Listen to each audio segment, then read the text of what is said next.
oxigenats. Som la Carol, la Judit, i gràcies a en Santi i la Ona hem pogut fer una recerca en primera persona de petits mamífers i tortugues.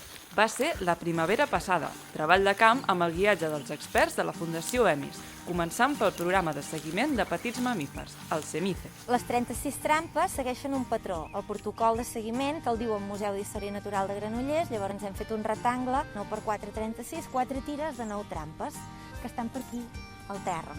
I fas així i es munta sola. Primer repte, trobar tots els paranys. És una mica no sé si és... què hi ha? Com un ratoler, no? Alguns amb grata sorpresa. Sabent els que has capturat i els que has recapturat, pots tenir una mica una estima del tamany d'aquella població.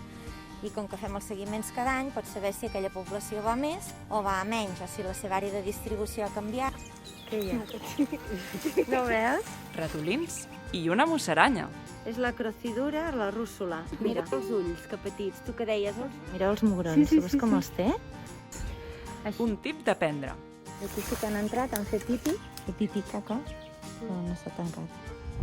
Ara estem anant en direcció a l'estany d'estiu. I després, seguiment de tortugues d'estany. Oh, molt bé! Amb les taques grogues, EMIS. Llavors, en aquest cas, sembla que no està marcada, val? Perquè quan hi ha una marca es veu bastant bé un forat aquí. Era nova, Sí. És que com que són molt mogudes, et van movent això. Llavors el que fas no és fer la lectura aquí, sinó que marques, treus, i llavors ja llegiràs, perquè així tens menys estona. Ullo! I en tenim 6 que estan marcades amb un GPS per veure les possibles zones de costa de per aquí la vora.